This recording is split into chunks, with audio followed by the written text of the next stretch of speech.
Внезапное наступление, прорыв ВСУ вглубь обороны России на 25 километров, удар по морской пехоте РФ, на каком направлении, детали.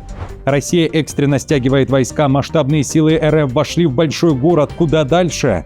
Приказ Путина к штурму, заявление о мощных ударах, победе и поражении Украины, обращение к Киеву. Антибаллистический ответ, коалиция создана, заявление стран ЕС и НАТО из Парижа. Зеленский приказал арестовать военных, условия выполнены, громкое задержание в столице. Призыв взять в руки оружие, украинцев отправляют в окопы. Россиян и солдат призвали бежать из Крыма. Почему Крымский мост уже не цель? Ответ Украины. Путин устраняет предателя, ответный удар РФ по Западу. Как Москва посмеялась над послом Германии. Россия выводит на улицы силовое подкрепление. Зачем? Об этом и не только, досмотрите. Друзья, всем привет, это «Время Прядко», коротко, четко и по делу о том, о чем говорят в мире. 14 июля на календаре. Вновь всем вам говорю спасибо за вашу поддержку, за каждую подписку и за каждый лайк. Давайте начнем. Призыв взять в руки оружие. Молодым место на фронте. В Польше призвали высылать военнообязанных украинцев на родину. Такое заявление прозвучало после того, как польский министр обороны Косиняк-Камыш обрушился жесткой критикой на польских политиков, обвинив их в раскручивании опасной спирали ненависти и ксенофобии в обществе по отношению к украинцам. При этом глава ведомства обратил внимание и на триггеры внутри самой миграционной среды, назвав недопустимым поведение тех украинцев, которые демонстративно разъезжают на роскошных автомобилях за миллионы злотых и нарушают общественный порядок. Он подчеркнул, что таких украинцев надо отправлять в окопы. При этом польская сторона отмечает, что дальнейшая поддержка Украины отвечает прагматичным оборонным интересам самой Польши. Разъезжать на тачках за миллионы злотых и въезжать на морское око – это нормально? Нет, не нормально, и таких нужно выдворять. Все молодые, способные воевать украинцы должны быть в Украине и там служить родине. И в вопросах истории, все ли в порядке с Украиной? Не в порядке. Но что-то я не видел, чтобы со мной кто-то поехал на Волынь. Где были эти герои от Брауна из Конфедерации и из ПиС? Почему они не поехали со мной на Волынь и не склонили головы на той земле, которая пропитана польской кровью? Что, испугались поехать в Украину? Украинским женщинам и мужчинам больше не будут выдавать статус временной защиты в ЕС без справки из украинских военкоматов. Европейский Союз по официальной просьбе Киева ужесточает миграционные правила. Об этом пишет польская пресса, уточняя, что о новых правилах объявят уже в этом месяце. Зеленский приказал арестовать военных. Его приказ исполнен. Громкое задержание в не менее громкой и скандальной истории. Экс-комбриг 155-й бригады Лучанов пойман в Киеве по делу о жестокой расправе над братьями гражданскими. Главный фигурант Станислав Лучанов является подозреваемым в организации похищения и расстрела двух мужчин, которые стали на пути жены комбрига. Представьте, основной версией расправы над гражданскими стал бытовой конфликт. Братья Роман и Максим Мосейчуки громко слушали музыку и катались на мотоциклах, ответив нецензурной бранью на замечание местной жительницы. Она пожаловалась своему мужу военному, а тот бросил своих подчиненных, также военных ВСУ, на расправу. В результате вооруженные фигуранты силой вывезли мужчин в Полтавскую область, где после незаконного удержания жестоко расправились. Уже задержаны 10 человек. Это, к сожалению, военнослужащие и бывший командир 155-й бригады. Все, что ими совершалось, будет детально проверено. Это дело, которое касается не одной общины и не одной только Киевщины. Установить полную правду и привлечь к ответственности всех виновных – это потребность всей страны. Так и будет. Виза таланта в США доступна не только звездам и ученым. Ее получают бизнесмены, специалисты, фотографы, повара и блогеры. Главное – доказать, что ваши достижения признаны в профессии. Но самостоятельно делать это сложно. Нужно выбрать подходящую программу, собрать публикации и другие подтверждения, а затем убедительно представить вашу профессиональную историю иммиграционной службе. M&M Document сопровождает весь процесс и помогает получить грин-карту без инвестиций и миллионов на счету в срок от 8 месяцев. Закажите первую консультацию бесплатно и получите скидку 25% на все услуги по промокоду Прядко. Ссылка в описании. Крымский мост пока не цель. Россиян и солдат призвали бежать по нему из Крыма. Командующий силами беспилотных систем Украины Роберт Мадяр Бровди в эфире Killan Reports заявил, что Украина не трогает переправу, оставляя ее целой исключительно в качестве пути для эвакуации. Бровди подчеркнул, что мост сознательно сохраняют как коридор, чтобы приехавшие граждане РФ и военные могли беспрепятственно уехать на материковую часть России. Он объявил, что сейчас идет операция по вытеснению сил РФ без проведения сухопутной наступательной фазы, а лишь с помощью дронов. Комментируя ситуацию с восстановлением энергоснабжения в Керчи, Бровди иронично заявил, что временная прокладка кабелей россиянам не поможет, и украинские силы собираются справиться с этой проблемой при любых обстоятельствах. Пусть сваливают по нему. Вот все те миллионы пусть по этому мостику валят без остановки в свою Россию и уезжают куда-то очень далеко за Урал, чтобы жить спокойно. Это то, что они потеряли, обжившись здесь за более чем 10 лет. Это их бумеранг, их карма. Нефиг было лезть на наш Крым. Пусть проваливают сейчас в Сибирь и счастливого им пути. Пусть строят там себе жизнь, если века хватит.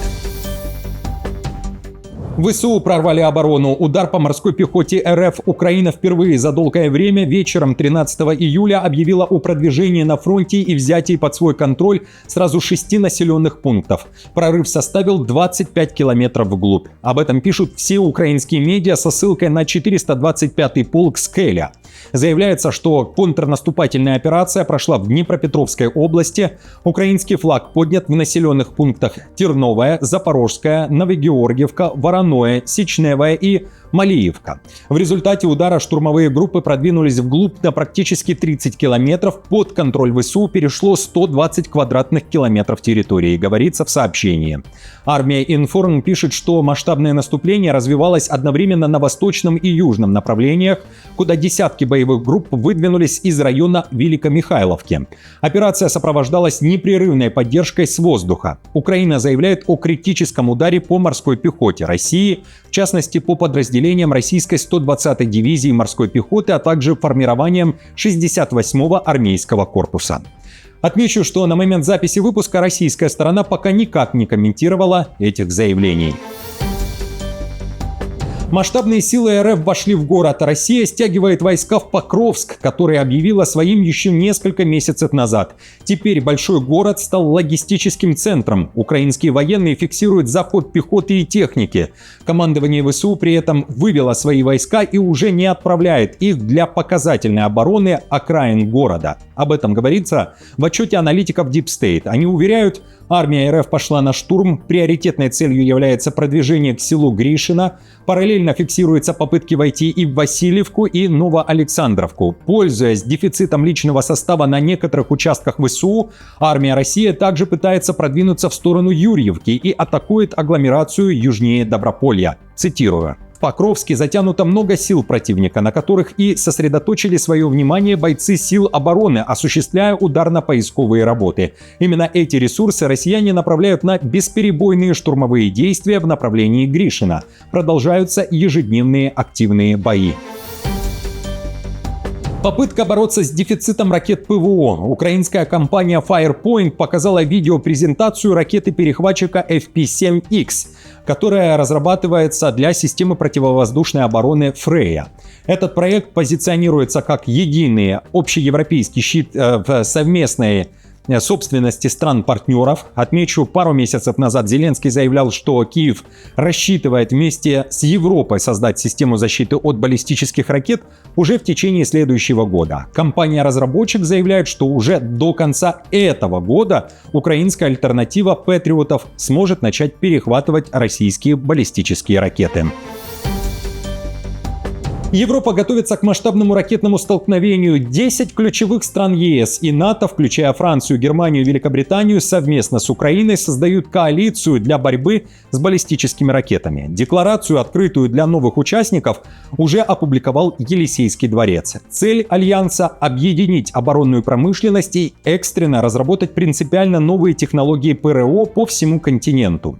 В документе говорится, что Европе необходима единая интегрированная архитектура ПРО ПРО, которая дополнит уже существующие системы и позволит отражать будущие ракетные угрозы. Отмечу, декларацию опубликовали в первый день визита Зеленского в Париж на встречу коалиции желающих. Вот фрагмент заявления. Мы делаем это не против какого-либо народа, а исключительно в целях защиты собственных государств. Мы признаем уникальный опыт Украины, приобретенный в ходе отражения российской агрессии. Приказ Путина бить по Украине остается в силе. Информацию подтвердил сам Путин накануне, в то время как украинские паблики начали писать, что в течение ближайших 48 часов будет совершена очередная комбинированная атака по Киеву и области. Путин назвал эти удары зеркальными, в то время как в Киеве заявили, удары России не могут быть зеркальными, ведь первая она начала атаковать Украину, а Украина лишь переносит войну на территорию РФ. Тем не менее, Путин обратился к Украине со следующим месседжем.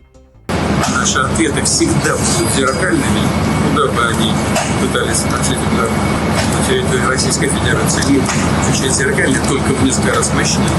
И противник будет это чувствовать. Уже чувствует, надеюсь, и будет чувствовать это в дальнейшем. Заявил Путин и о победе накануне, выступая на форуме Народного фронта «Все для победы» в Национальном центре «Россия». Он уверен, Украина потерпит поражение. Ребята наши, бойцы, идут вперед. Как же так получается? А получается это в том числе и благодаря вашим усилиям. Вы объединили вокруг себя более 20 миллионов человек, граждан Российской Федерации, и собрали не от государства, а граждане, добровольно, доверяя вам, направили на цели СВО свыше, почти 70 миллиардов рублей. Вот так и получается. Вот поэтому нас и ждет, безусловно, победа. И уже в ночь на 14 июля Россия нанесла серию ударов по Киеву снова баллистикой, и за несколько минут целый залп из Брянской области города Клинцы. В нескольких районах столицы пожары, прилеты по складским помещениям, сообщил Кличко. Путин устраняет предателя. В России задержали Бориса Надеждина спустя несколько дней после признания его иноагентом. Политика, который в свое время заявил о желании побороться с Путиным за кресло президента РФ, доставили в отдел полиции, а затем вручили повестку в суд. Повод – YouTube-эфир 2023 года, где около 10 секунд было видно фото Алексея Навального. При этом Надеждин не был автором контента, он просто опубликовал ссылку на стрим со своим участием. Силовики сочли это демонстрацией экстремистской символики и составили административный протокол. Если суд признает Надеждина виновным, ему грозит запрет на участие в выборах. Сам статус иноагента уже ограничивает его избирательные права. Опять же напомню, Надеждин пытался участвовать в президентских выборах 2024 года как антивоенный кандидат, однако после сбора подписей ЦИК отказал ему в регистрации, а в июне этого года Надеждин подал документы в ЦИК для участия в выборах в Госдуму как самовыдвиженец. Сейчас политик уже на свободе. Подписчики Надеждина советуют ему в целях безопасности покинуть Россию. Уже не знаю, что там наверху происходит. Как только привезли в ОВД, сказали, что вот сейчас оформим протокол и сразу в суд. Но в итоге 2 часа ждали, когда повезут в суд, а потом вынесли повестку на пятницу. Это же неспроста.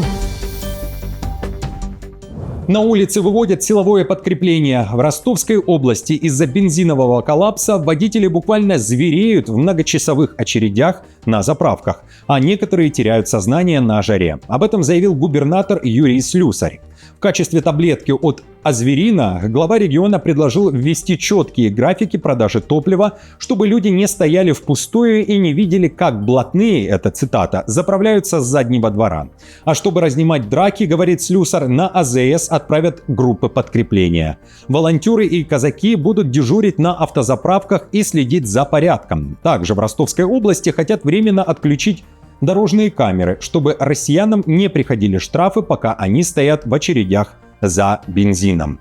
Отключайте камеры, потому что еще ко всем этим тяготам и лишениям он еще отстоял, не получил, приехал домой, тут ему на телефон штраф приходит, контрольный, в голову.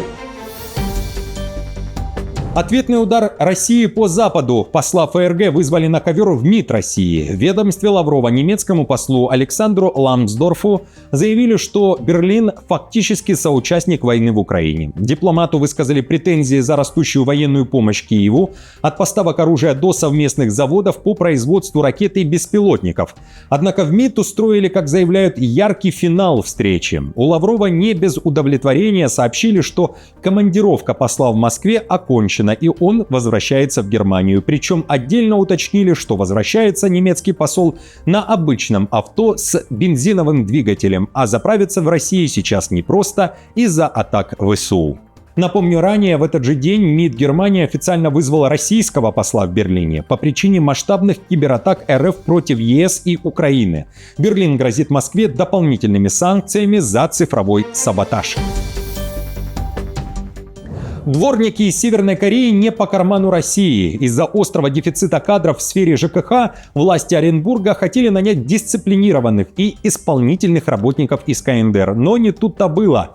По словам мэра города Юмадилова, северокорейцы, которым предложили вакансии дворников, выставили неподъемный ценник. Зарплата в 55 тысяч рублей, примерно $700, говорит глава Оренбурга, граждан КНДР не устраивает. На фоне срыва корейского плана чиновники пошли на экзотический шаг и начали экстренно импортировать рабочую силу из Африки. В город уже завезли более 30 дворников из Сенегала, которые согласились убирать улицы за более скромные деньги. А до Северной Кореи и России еще надо дорасти. Там уровень заработной платы там, в 2-3 раза больше, чем 55 тысяч. Понятно, у них и КПД больше. Они как роботы работают. Я видел собственными глазами, как они работают. И там действительно роботы. А мы по зарплате просто их не потянем. Тараканы-киборги спасут человечество. Специально для насекомых уже разработали миниатюрные водолазные костюмы. Об этом говорится в научной статье, опубликованной в журнале Nature Communication. Гидрокостюмы для мадагаскарских тараканов создали в Наньянском технологическом университете Сингапура, а в дополнение к ним напечатанная на 3D-принтере система подачи кислорода. В такой экипировке таракан может находиться под водой до 3 часов. Исследователи называют своих подопечных киборгами-спасателями. Насекомых планируется использовать в поисково-спасательных операциях после землетрясений и других катастроф в труднодоступных местах. Если таракан обнаружит тепло, звук, движение или признаки человека, информация передается наружу и помогает определить, где могут находиться выжившие. Отмечу, на суше технологии уже испытали. Киборги-тараканы участвовали в спасательной операции после разрушительного землетрясения в Мьянме в 2025 году. В других выпусках также много ответов на вопросы и события. Переходите на канал и смотрите. Друзья, подписывайтесь, ставьте лайк и комментируйте выпуск. И до встречи уже завтра.